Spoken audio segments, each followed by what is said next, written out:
Okay, so tell us now a little bit about your story together. How did you two meet, and how did that all come about?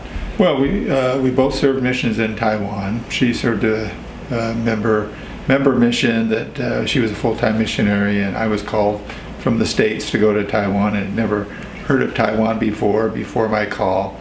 And where were you from?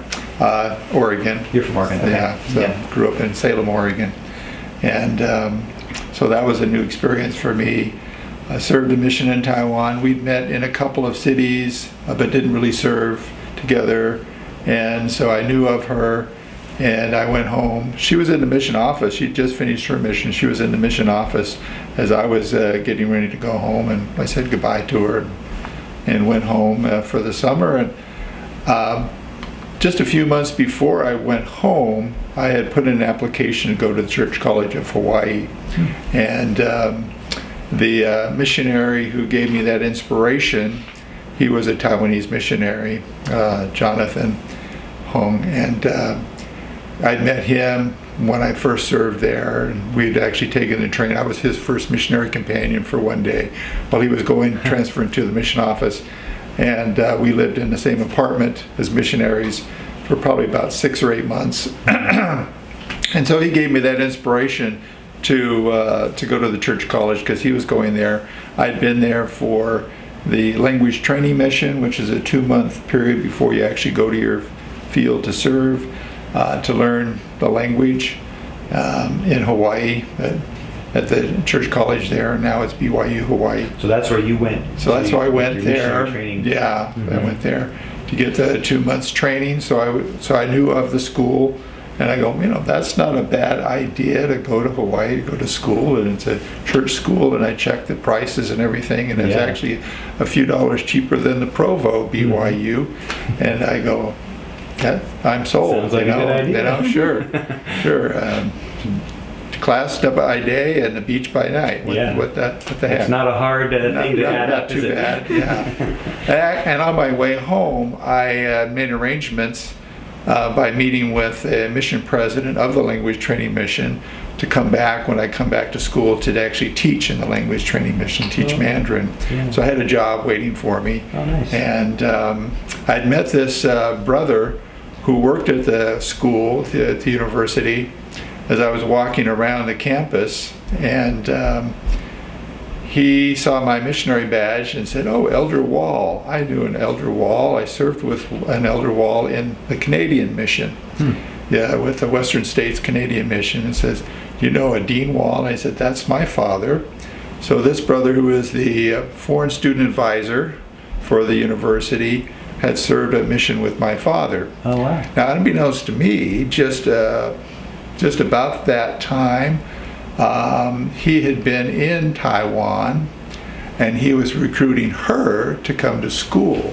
He'd been there at least twice, given her an application, asked her to fill it out, but she was reluctant to do so because she just got off her mission, didn't want to leave home and go to a foreign country, leave family and everything, so she was reluctant to do that. But on a second visit, she had been thinking about it, and there were other factors that kind of leaned her in that direction, so she went to her parents, and her parents approved it. And she went to and her father went to the mission president to get his buy-off on it, and the mission president talked to his friends at the consulate, so she had her visas and everything within days after she was accepted at the university. And so we had a kind of a commonality there with the person who recruited her. And anyway, he ended up sealing us in the temple when we got married, because he was a temple sealer. So when I got home from my mission, I told my father about this brother Rast, and he said, "Yeah, I know Brother Rast. We served a mission together," and so forth. The brother that I mentioned that had given me the idea about going to the Church College of Hawaii, when he was on his way, he actually escorted Michelle to Hawaii to go there to school as well. They both took the same plane, and they traveled together. Wow. And they stopped in Japan to meet her uncle, who lives in Japan. And her uncle gave him all these presents. unbeknownst to her, the family was thinking he would be her, They would maybe get fiance. together, yeah. And 'Cause so he's Taiwanese. they were giving Oh, him yeah. presents like, welcome to the family kind of thing. And he just had a lot of presents. Didn't, So- Give it back to didn't me. really work out, huh? Yeah, so when we were there at school, we had, I guess, probably one of the first dances. I hadn't been planning to go to the dance yet, and she talked to her friend, this brother Hong, who had escorted her to Taiwan, or from Taiwan school. to Hawaii to school. Asked him, "Are you going to take me to the dance?" And he said, "No, I've got somebody else I'm going to take to the dance." Uh-oh. So let me to one of my friends. Let me talk to somebody. Well, he called me. So he set us up on a date. And so we dated on and off after that until we actually got married. And when we were getting married, Great. we decided to pray about it and fast about it before we made our decision. So. That's great. What I also learned recently is that the missionary that baptized her, he was a new missionary in Taiwan at the time, but he was asked to do the baptizing that particular day. Yeah. So he baptized her and wrote it down in his journal that he baptized the Sister Wong on a specific day. And my first companion when I got to Taiwan was actually his first companion was this elder. Oh, so there was a Baptized connection her. there. Yeah, so my first companion's first companion was the missionary that baptized Interesting. Sister Wall. He didn't teach me, but he But was he was the totally one that baptized. Yeah, baptized yeah. you. That's funny. That's funny. So Sister Wall, do you want to add anything to this story? Did you leave anything out there, or did you do Oh, a he pretty pretty good much. job? Well, I didn't want to marry him. I just didn't at first, and so he asked if So how long had you known each other when he proposed? Like, was this a months, or was it? About 10 months. Okay, so Yeah, it was almost a year. Yeah, almost. Yeah. a year. Okay. Yeah. But But- you didn't want to. No. Well, because Because we dated off and on. Yeah. So a date and then, Yeah. let's see somebody else and Sure. so forth. So, yeah, sure. but I never got to see anybody else.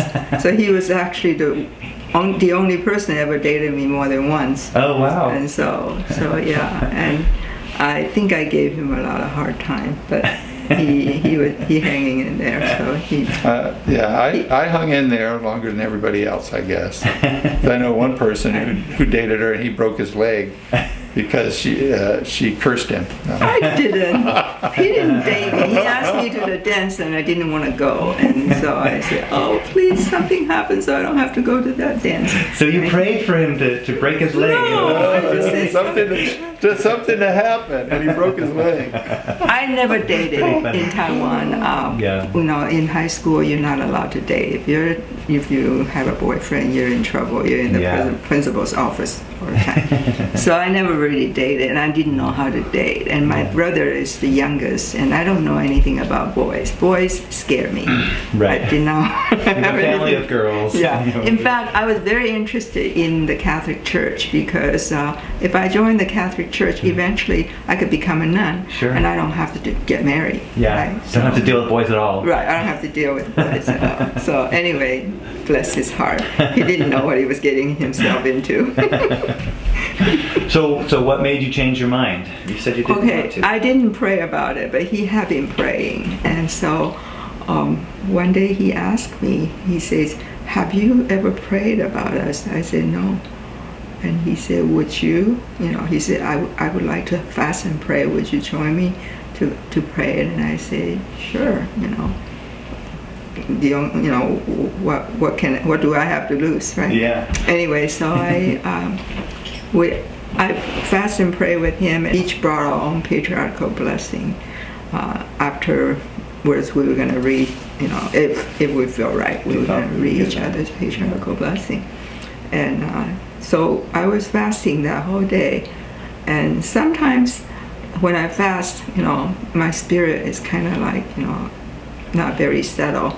Especially when I fasted a lot before I went to BYU, CCH, because I had no relatives. I had no friends. I mean, some friends, but Yeah. no close friends in Hawaii. That was a big move. Yes, and I was scared, and I fasted a lot. My mom always wondered, "Are you eating today?" You know, she always asked if I was eating, because I was fasting.